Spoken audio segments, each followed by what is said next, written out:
for listening to the Plain State Podcast, produced by the Department of English at the University of Nebraska-Lincoln. In this episode, Professor Matt Cohen interviews Bianca Swift about her poetry and her experiences as an undergraduate. How are you doing, Bianca? I'm doing pretty good. How are you doing, Matt? I'm doing all right. I feel like we should introduce ourselves to the loyal listeners. You and I have been doing this kind of thing for a long, long time. About 3 years, right? Really? Right. And so these folks are just coming in to the middle of a conversation that you and I don't even understand. Right, correct. So maybe we should introduce ourselves. I agree. Seriously, I'll tell you what I know about you. Okay. And then you tell me what you know about me. Okay, keep it fun. And we will correct the record. Okay. Okay. You are a undergraduate student at the University of Nebraska. Mm-hmm. You are from Omaha. Mm-hmm. Yes. 2 in a row. And let's see. You're a sophomore? No. You're a junior. Mm-hmm. So this is terrible. This means you're going to leave us soon. It does. I'm already feeling a sense of loss. Okay. And you are a poet. Among other things, you're a poet. Yes. Great. That was all correct. I am, however, a junior. Okay. This makes me so sad. But what is the most interesting thing I left out? You left out. I just didn't know. But you did not know. Interesting? I've been writing poetry for 10 years. I've written a book. That's pretty interesting. That's awesome. Yeah. What is the most boring thing that I did not know That you didn't know? about you? Well, now I can think about all the interesting things. But the most boring thing is that I did laundry the other day. It was pretty boring. That was terrible. Yeah. Yeah, I did too, Really though. bland. I've never been able to make it real. I've been doing laundry my whole life. That's not true. My poor mom. Okay, I've been doing laundry for a long time, Right. but I've never been able to make it fun. So, Yeah. Yeah. If you get like enough scent, sometimes the washer will flood. That's pretty fun. right. There's variety. I'll admit there's variety. Yeah, sometimes the dryer walks down the, down the hallway. Walks away? Yeah, it scoots. Oh, okay. Like a little droid. Okay. Because I filled it wrong. Anyway, I never learn. So, what do you know about me? What do I know about you? Matt Cohen, I learned earlier, he's a doctorate. He's got a doctorate. I do. He's a professor. Yep. He something digital humanities. That sounds good. He's got a brown dog. I do. He was divorced, but now he's married. Yes. And I feel like there are like other more boring plain things that I should say. And then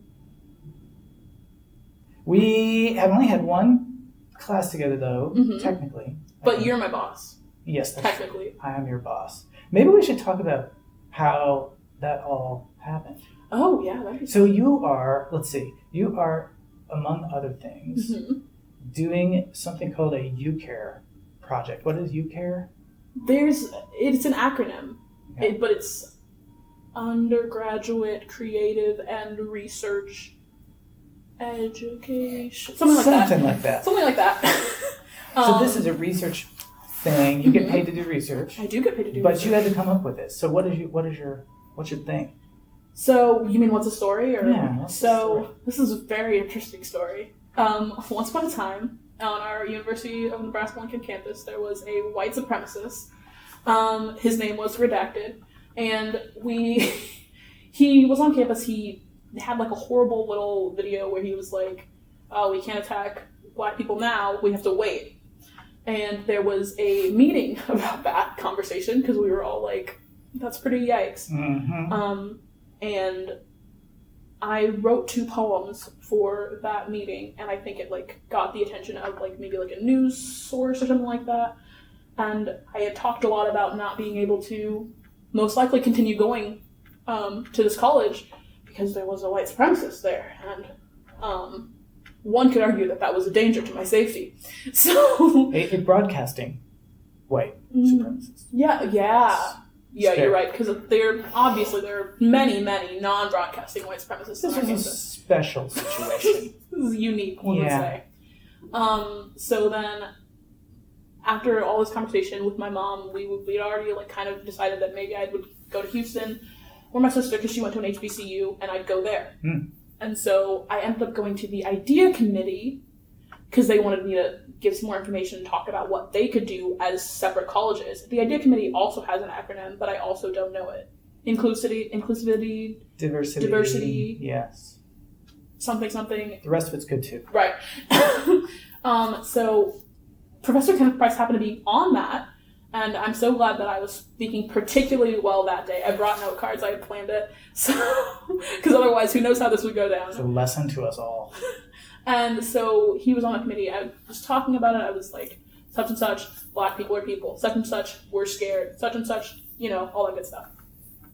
And then he was like, hey, you speak well. You are kind of good. I have a thing happening with Chestnut. And he's like, hey, this is very similar, because he wrote about like the Wilmington. Well, not Wilmington. That's right. Yeah. The Wilmington takeover. Yeah. Coup. And then that was just after the Charlottesville rally.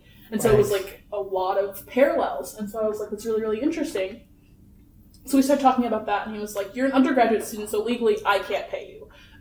But you can. And I was like, sounds pretty good. And so here I am, still a junior, still haven't left yet. Nice. That is a heartening story, and I want to talk a little bit. I want to take just a step back and talk about this Chestnut character, Charles Chestnut, who you mentioned as the kind of the basis for your project that you're doing. Can you say just a little more about Charles Chestnut? And I can. I talk about Charles Chestnut a lot in my job. Charles Chestnut was an African-American novelist and essayist who wrote a lot about African-American experiences and a lot of short stories involving that. And for my part, I write a lot about, and I kind of transcribe and encode the letters he sent to and from other members of the Black intelligentsia. And what I'm focusing on right now, because I'm in my second year of UCare, is that connection between what he wrote in his essays or what he wrote in his stories and what he was talking about with other members of the Black academia at that time, because I feel like a lot of times we examine intellectuals or academics in a bubble. The same way we talk about like Martin Luther King Jr., where we're like, he was this one person, but he wasn't. Like, he had like a whole bunch of other people supporting him and around him, and like he wasn't like the main character of the story. He was just like a player, just like everyone else was. And so that's what I deal with. We tend to look at one piece of writing, maybe a short story, maybe a letter from Birmingham jail, and then we kind of miss all of the connections that actually made that thing so powerful in its time. I agree. So with Charles Chestnut, we're talking the end of the 19th century and the beginning of the 20th century. So that's a time, so we'd be talking about him communicating with W.B. Du Bois, Booker T. Washington, Kelly Miller. Yeah, James Patterson Green. Okay. People like that, people who were real shapers, I think, of Black politics. Yeah, at like the time. academics, lawyers, essayists, like started magazines. Yeah, all of that. Oh, very, very interesting. So in this work, I want to hear one of your poems. I think we all need to hear one of your poems. I just want to ask one quick more question about what that work actually. So what do you do? What do you make, kind of on a daily basis in this project? Such a good question. The real answer is I don't know. But the technical answer is most of my days look pretty basic in that I am finding letters that he wrote to a specific amount of people. So if I'm like one to Booker T. Washington, he talked to a lot to Booker T. Washington. I like to say that they were like frenemies, whether to Booker T. Washington or W.B. Du Bois or any of those people. So I'm finding them. So I write a lot of like semi-professional emails to libraries. Okay, so these letters are scattered across different archives. Across tons of archives. And then I transcribe, which is I just like type them up and encode them, like on an XML document. So to make it so a computer can read it. Yeah, so it can be online and not in paper, so we can finally move out of the 17th century. Yeah, it'd be nice to be able to find all these in one place. It would be. If only something like that existed or could exist. Yes. Okay, I think it's time for a poem. Okay. I love poetry. I guess I could read you the poem that I read to the meeting of people that I was at, where I tried to convince them to kick the white supremacists off campus, but all I got was a t-shirt. So often that's the case. So let's see. This was when they say there's a white supremacist on campus. So the campus puts out a lot of emails. I don't agree with many of them. And it's the email they put out, it was something like, oh, but next time, or we'll catch him like when he finally does something, or something like that. And I was like, that's not how that works. Right. He has not violated the law. Yeah, something like that. And I was strictly speaking. But we're watching in case he does. Something like that. Yeah, it was crazy. And then we love that I can't find it. So this poem was based off of that, and it's called Enough Next Times. So, when the email says the white supremacist isn't currently a threat, I imagine those words wrapped around my throat, trying to convince me they're there for protection like an invisible collar, letting me know I'm only safe if I don't stray too far. He is not currently a threat. Meaning not right now, meaning maybe before, maybe after, maybe when blood is spilled, when it stains their reputation, maybe they will send another email, full of words like miscalculation and regretful, full of enough words to weave a rug they can sweep all of this under, but that's not even the worst part. The worst part is the next time. Next time, we will be more careful. Next time, we will take more precautions. But rest assured, there will be a next time. There is always a next time. It's powerful. Yeah. Yeah. I mean, I don't know how we can lead out of that, the hole that I've dug, now that we're all sad. Tell me a little bit about writing that poem. So, this was, like I said, this was right after the email, and I remember so vividly saying, it was that exact wording, like, he's not currently a threat. And I remember thinking two things. I was like, what does not currently mean? And I also remember thinking, not currently a threat to you.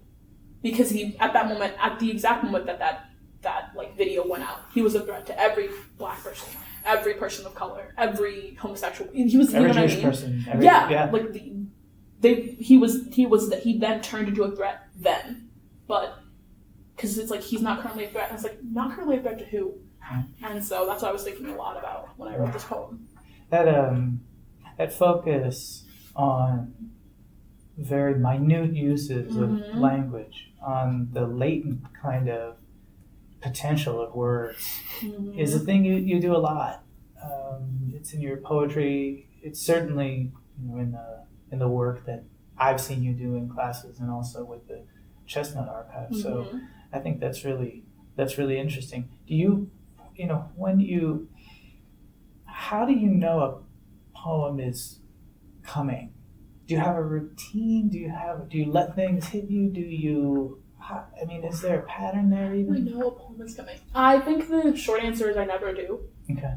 And the long answer is whenever something happens where I know no one will listen to me otherwise is when I can, because I can always write poetry. You know what I mean? Like if I needed to, like I've forced so many poems for classes. Like I can always write poetry, but whenever I write poetry, for me, it's always, if I say this to someone, will they listen to me if it's not in a poem?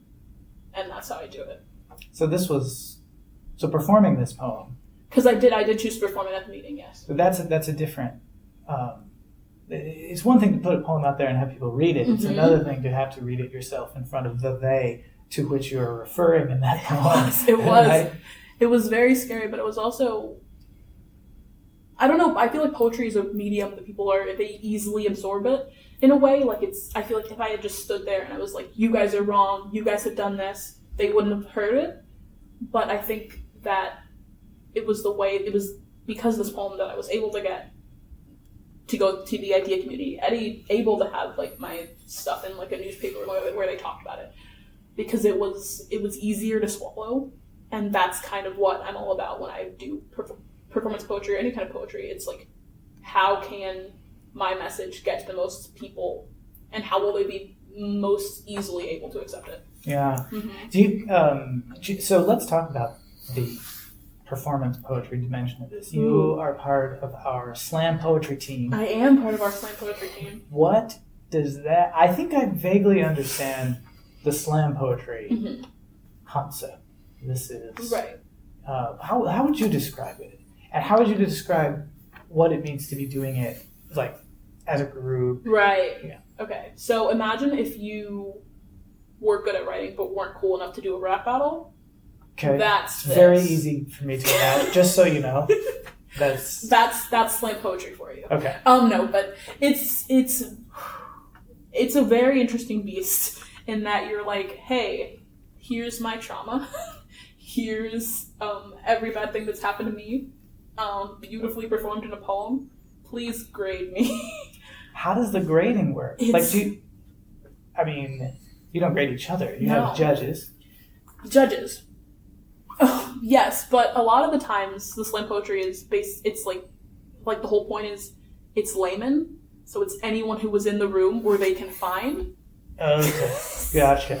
So that means that sometimes you get people who don't want to hear a poem about blackness or don't want to hear a poem about how you feel about rape culture. Or so it's a very interesting thing. But that means not only are you being judged on the content now, because some people have biases in certain directions, you're not just being judged on how good the poem is, and that can be some of the flaws of the system. But the whole point is like to make poetry more accessible, right? Slam poetry. I see. So instead of it being like old school where it's like form is everything, and like did you obey either the rules or did you break them in a way that's particularly spectacular? Here it's more fluid between what are you saying and how are you saying it as far as how it's judged. And that's pretty unpredictable. It is. It's very unpredictable. Yeah. I can see it must be particularly unpredictable when you have judges like Robert Lipscomb. I mean, he's got a lot of sensibilities, I think, that are hard to predict. Yes, particularly Robert Lipscomb, I will say. Yeah. Particularly R. Robert Lipscomb, yes. Yeah. I would be very intimidated, actually, in that environment. It's very hard for me to imagine. And I did speech when I was a kid. Other things you don't know about me. I was in speech and debate. And I bet your speeches were very long-winded. I didn't give speeches. They would not let me freestyle. They were like, here is a script, young man. Remember, this performance must happen in the space of 8 minutes, or preferably less. I think you should read us another poem. Okay. I just want to hear another poem, because that was really powerful. And I think, but that's an occasional poem. That's one that had a particular setting, and it had a particular venue, audience that you were working with. So maybe something on a kind of different track as far as where it came from. Okay. Well, I mean, this kind of stemmed from the same idea, but this is a more consistent idea within my head, and it's a more consistent conversation that I have on a day-to-day basis. The poem itself is called Dark Galaxies. I read a lot of poems about my mother because she talks often, and I love her. Also I love her. So this one is Dark Galaxies. Mama asked me if I want to go somewhere blacker. So when my skin ain't the bullet, it's someone else's gun, where my existence don't scare the insults out of pretty white lady mouths. Mama want to know if it'd be easier for me to be dark somewhere darker. If I'd feel pretty in a place where everyone look like me, talk like me, got slave ships on their shoulders and chains in their footsteps like me. But Mama don't understand that too many dark-skinned people in one place form a black hole that death like to go fishing in. I won't bait his hook on the skin of my smile, Mama. Just 'cause white stars shine with ignorance on the backdrop of my dark hue. After all, Mama, it's only when brightness dance with the dark that we get galaxies. So this comes up a lot, especially because there is a specific beauty that we've agreed upon as a society that's mainly focused on heteronormative white degree of beauty. And oftentimes I come to my mother with these problems because I'm always going to be a black 6-year-old. In that it's like, I'm always like, Mama, why is this? Or Mama, why is that? Right. And she says, one of the things that I remember her saying to me most vividly is she said that honey, you are a gazelle in a room full of elephants. You will never look beautiful to them. And so that was one of the conversations we had a lot, where she's like, you're not going to be beautiful in a place where beauty is everything that you are not. So we talk about that a lot. That's well put. Mm-hmm. I won't bait his hook with the skin of my smile. Mm-hmm. That is a hell of a line. It is. And I think about that a lot because I think that there's a lot of protection that comes with being surrounded by Black people, but there's also a lot of fear. Yeah. In that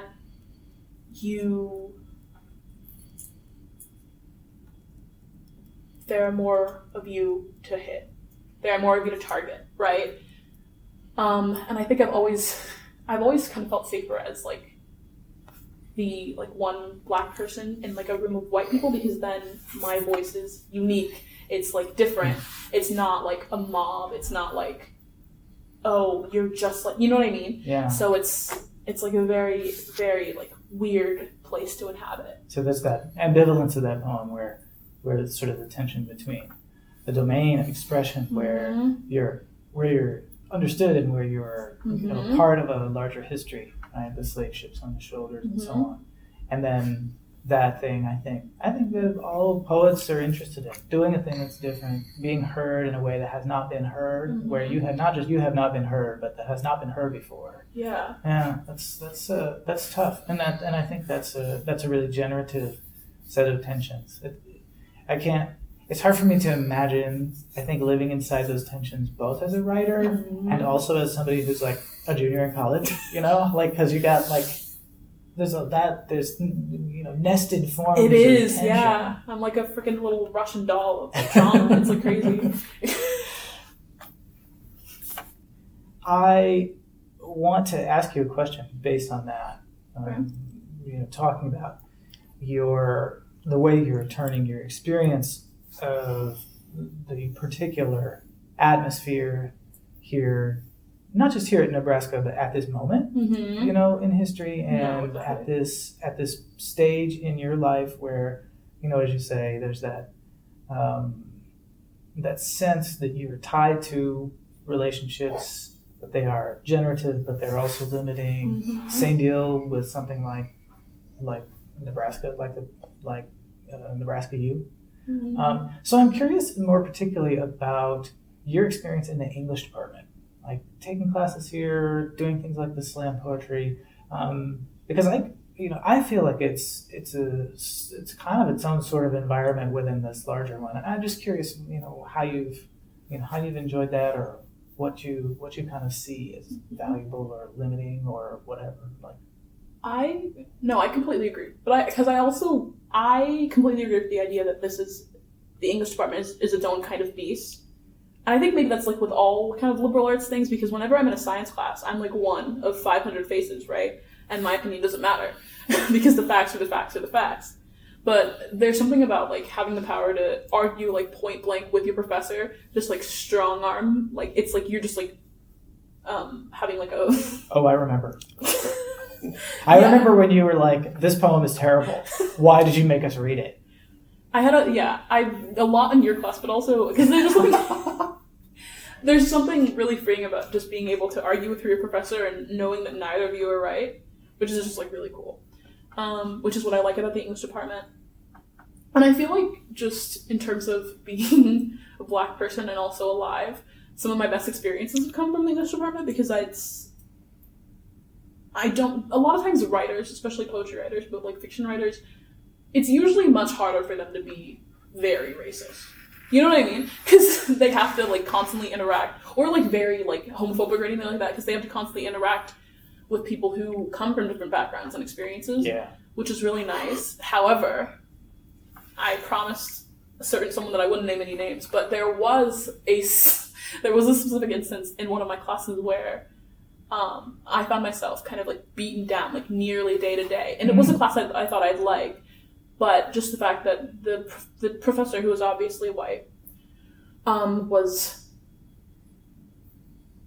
not so much like actively racist, but you could tell that they had never thought about race in any serious capacity. And this led them to not listening to a lot of, especially because we were reading a lot of Black poetry books. So this led to this person not listening to a lot of the Black students' complaints, or like she'd ask a question where it'd be something like, so what do you think this means in Black culture? And then like a Black person would respond with the correct answer, and she'd be like, yeah, or, and I'm like, no.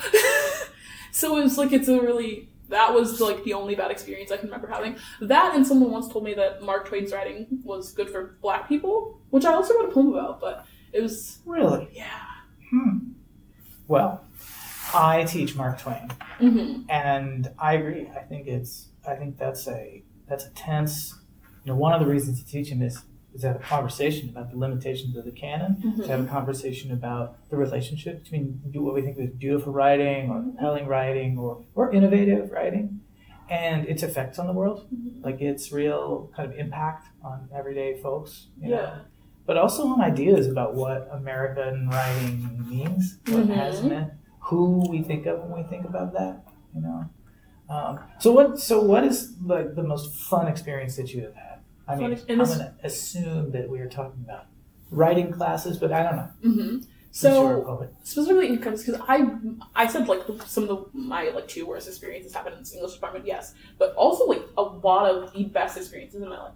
I'm going to shout this person out because this is a positive thing. Angel Garcia, if you're listening, you have been one of the best teachers, and I really appreciate you. He was my beginning poetry teacher. I had never taken a poetry class before I came to college, even though I've been writing poetry for a really long time. And just the way that like that workshop was run, and how there's like a really interesting line when you're an English teacher between like listening and like having your students run a conversation, and also like not talking too much, which is a hard line to like kind of stay on. But he did that really, really well, and he like encouraged all sorts of poetry, and he listened to everyone, and he always had like such good feedback. And he like came to one of my poetry slams, and he gave me like the best comment after. And he has a book. He has a book. It's called Teeth Never Sleep. Buy it on Amazon. But he has a book, and he like our class like pitched together to buy him a mug that said "Teeth never sleep and neither do I." So I'm very proud about that. That was a great experience for me in that poetry class. That sounds fantastic. Yeah, I will never forget our decadence class. That was also an amazing experience. That was a strange experience. That was you guys. A lot of our you guys made that whole thing happen, because I did not know what I was doing, and I warned you that I did not know what I was doing. A lot of the students in that class like will still like stop each other and will be like, "Wow, Cohen, right?" And they're like, "Yeah." You're like, "Is he in jail yet?" Because I remember Olivia bringing up the list of things that I had said. Do you still have that? Apparently somebody had been writing down. And I looked at half of them and I thought, wow, this is litigation coming right at us. Of course I have that. I have it framed. Hilarious. Yeah, I made a triptych out of it. I was like, I want to be able to see this every day when I wake up in the morning. It was amazing. Just to remind myself just how close I am to prison every single time I walk in front of a classroom. Oh my Lord. Okay, one other experience I want to ask you about, because it is that kind of thing that I think is unusual for an undergraduate to do. This chestnut work that you did, you went and gave a conference paper at a major international conference for textual scholarship. I did. Can you tell me just a little bit about that? Because now I would say like there may be trying aspects to that kind of experience. Yeah. But also maybe learning possibilities and so on. New York City. Amazing. Yeah. Really cool. So tell me a little bit about that. So first thing is, maybe it's just because I'm just an undergrad, but I had never written like a 10-page paper before. Right. That was difficult, especially because it was like a conference paper, and I did not know what a conference paper entailed, or what that meant, or if it meant anything, or if it mattered. So there were it was really interesting writing that. It was also really trying. If I remember correctly, I want to say there's 6 drafts. I think it was about that. Yeah. Yeah. And it was me sending things to Ken. He was like, "Nope." And then he would say, Professor Kenneth Price. He was the you're my current boss now, but he was my current boss in the first year of UCare. For anyone who's listening who didn't know, But I'd send things to him and he'd be like, yeah, this is bad, change this, and then send it back to me, and then I just had to rewrite the paper. But that was really difficult, but also really fun, because it was kind of collaborative in that way. And going to New York to present a conference paper, knowing that most people, A, had never heard of me, B, did not know what I was going to say or the words that would come out of my mouth, and then to do that and to have people like overwhelmingly like appreciate what had happened was amazing. It was amazing because it's kind of like, it's the kind of the same reason why I'm in slam poetry, right? Like I like to hear myself talk, and I want as many people to hear me talk as possible. See, I think, and you did a poem in that talk, if I remember. I did. And I just thought, I remember looking at that and thinking like, you just don't go to a really old school conference like the Society for Textual Scholarship and see a whole lot of people who are giving not just a meta reflection on what it means to be editing Charles Chesnutt in today's climate, but also then like doing a poem that's inspired by that relationship. Yeah. And that, that the struggles that Charles Chesnutt faced as a writer in the age of Jim Crow, as someone who was straddling the color line himself, who was straddling the North and South, who was really caught between a kind of desire to reach out to a big audience and also a desire to confront them with stuff that they did not want to think about. To see you kind of, sort of saying, well, many things have changed, many things have not. There are forms of articulation that he didn't engage that you think are essential. You've been reading, in your poems to us, exemplifying that. And there's others that are just those kinds of bell tones you hear time and time again over literary history. The kinds of things that writers have struggled with for all of 500 years, at least here. That it's very inspiring to see that. Okay, here's what I want to do. Okay. I think first I should read you a poem. Okay, is this a surprise? Because the other thing you didn't know Oh no. is that I used to write poems, and they're really bad. Oh, But the good news is they're really short, and then I want you to read another poem. Okay. So we can go out on something good. Okay, here's my poem. Are you ready? No, but I'll listen to it anyway. Okay. I appreciate you. It's gone. The chair is gone. What am I going to put things on? Is that it? I told you that was bad. Okay. Here's another one. It's called Summer. The cockroaches come with the regularity of vitamins. The regularity of vitamins? Yeah, man. Are you 85? I'm not going to reveal my age on recorded media. Why didn't you just say national television there? I'm not going to reveal my age on national television. I do it on national television. You get me on national television, I'll tell you how bad. Okay. Anyway, I just want you to see just how bad it can be. And then I think we had a clearer palette. So, can I describe this scenario? Yes, please. Okay, so one of the things I remember we were thinking about with UCare was very often they ask you to write something about your experience. And they're thinking, I think they're thinking, we need to show the value of the experience to each student. We need to capture the particular research that they're doing, and this will be in some medium that we can put out there as PR, basically. Yes. So I do remember last year, wasn't there a poster session over near the Capitol with like the state senators and representatives were all like there, and that was super cool. That was very cool. But we thought maybe it would be more interesting, actually, since you're a poet, to have the poems be, like to have you write poems in this scenario. Right, as my response. Right. However you wanted to do it. I also don't think we ever got approval to do that. We may not have asked for permission. Because that's what English is all about. Yeah. Instead, we just made them take it. So you wrote a bunch of them. I don't remember how many. I did. I think right now there are 13. Okay. So maybe you could give us one of those and tell us a little bit about it. Yeah. So these, they're more of a historical poetry thing.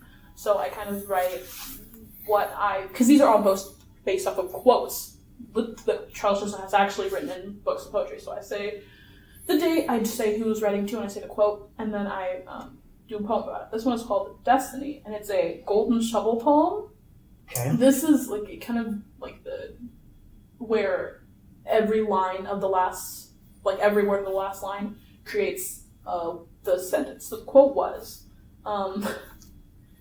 he was talking about Negro journals, but he said sarcastically, or maybe really, because this might be correct, thinking white people who, after all, are the arbiters of our destiny, talking about black people. Mm. So, the poem is called Charles Chesnutt and Bianca Swift Decide to Write a Book. And that's as fun as it gets, because it just gets sadder. So, Charles Chesnutt and Bianca Swift decide to write a book. Let's write a book full of all the names we have lost. Not on white sheets, though, lest we get paper cuts. Let's make it with the ground bones of all the black people who have died so we can be this unfree. Let's make the paper from fresh plucked cotton. Are we not the best to run through the mill too? And after, let's soak it in the deepest waters of the Atlantic, all brown and black and beaten back. Let it bathe or drown or be Zong ship gone down. The binding should be done by my mother. Or yours. Hands the color of Mississippi soil. Black women always be the arbiters of the black soul. Only fair they mend it too, of course. We will dedicate it to them, though. Make sure they aren't left out of our feral cries into the night. Pages bloody from all of our collective bodies, and when the book is done, though I'm not sure it ever will be, we'll call it Destiny. Beautiful. Yeah.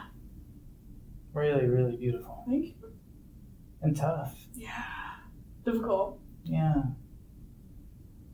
Because there's this interesting line where no matter what you write about blackness, you're always writing it for white people, which is hard. I mean, that even happens in a lot of classes, right?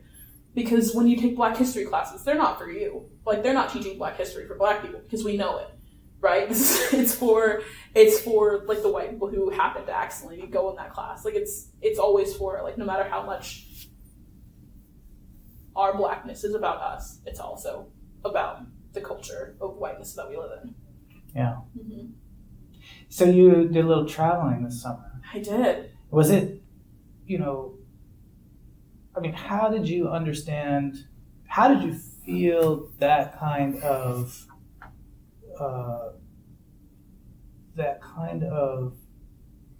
racial tension, kind of gaze, the kind of assumptions Mm-hmm. when you were in Europe?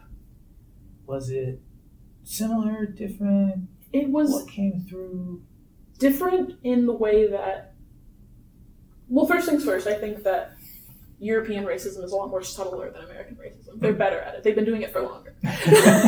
They've perfected it, if you will.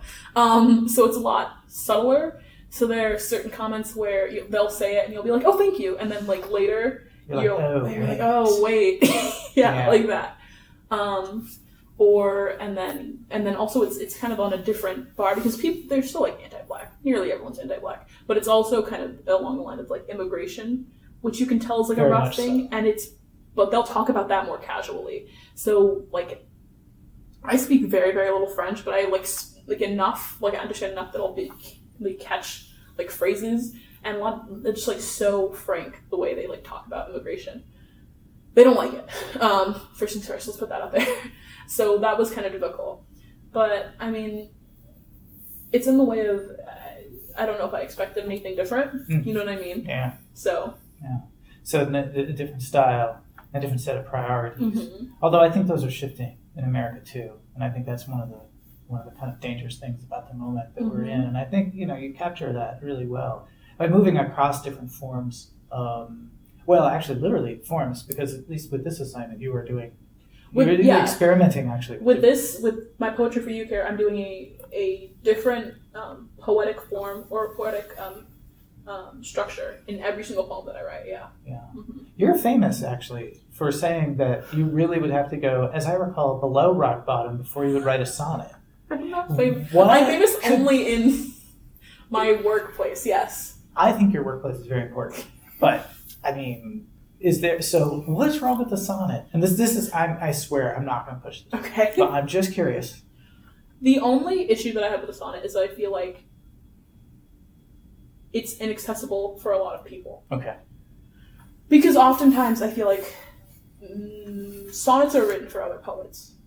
And that's not who I want to access. That's not who I'm trying to get to, because the other poets already know what I have to say and they already understand it.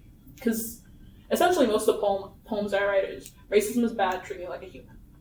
And I don't need to tell poets that, because they get it.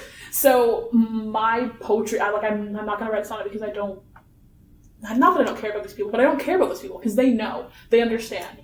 And the people who I want to listen to me are the ones who aren't going to read sonnets. They're going to read the 4-line poem that has words that they understand and don't use any fancy turns of phrase. You know what I mean? Those are the people who I'm trying to get to. I feel like even when you're using traditional form, you got a nonet in there, you've got a couple of other, pretty traditional forms. Mm-hmm. Even it's your use of language really, in a way, breaks out of it almost, not that it breaks the form is still there. Mm-hmm. The sonic kind of harmonies are still there. You play with rhythm in really interesting ways, moving in and out of speech, for example, or dialogue. Mm-hmm. But I feel like there's just this real kind of urge for connection that permeates your language, and that really it kind of holds off the form's desire to make everything into a formula or to make it into a coded message or something like that. So I think I don't know. I think it's working. Yeah, thank you. So did you write poetry when you were overseas? Did I write poetry while I was overseas? No, but I started a lot of poems. Okay. Yeah. Okay. Well, I'm very much looking forward to seeing those. I think we probably need to wrap this up because we'll be back at the same time next week. Well, you have to get back to work. Right. I mean, there needs to be more Charles Chesnutt in this world. I am so grateful to you for sharing your poetry with us and your stories. Thank you. And I'm really, really lucky to have been able to work with you on these projects. I've learned a lot and I've been inspired. And you always keep me humble. Wow. I'm very excited to be on this podcast. It was a very interesting thing for me to be able to speak candidly, because I feel like we have these conversations a lot, but not so often does someone put a microphone in front of us and is like, you get to do this. Usually they're telling us to be quiet. Which is very cool. So I really appreciate this opportunity. And I do appreciate you, because you're a great boss. No other boss would let me see their social security card. You're a great boss, a great teacher, and I really appreciate that. And I feel like keeping you humble is in reference to maybe the compliments I give you, but I just want you to know that they're true, they're genuine compliments. I'm just bad at giving them. I need as much restraint as I can be given. Absolutely. I am also excited about this podcast series, and I want to encourage everybody who's listening now to stick with us, because, all right, this was pretty good, but you are not going to believe some of the stuff that you're going to be hearing down the line. This is an amazing community with a bunch of amazing thinkers, outstanding speakers, poets, writers, teachers, students of all kinds, lecturers, folks who have a passion for literature that really defies the imagination, and they have changed so many people's lives here. So I'm super excited about it. You too. Plain State is produced by Robert Lipscomb, post-production by Stephen Ramsey, music by Shadows on a River. Special thanks to Matt Cohen, Professor of English, and to Bianca Swift. I'm Matt Gonzalez. On behalf of the Department of English at the University of Nebraska-Lincoln, thank you for listening to the Plain State Podcast. Tagline forthcoming.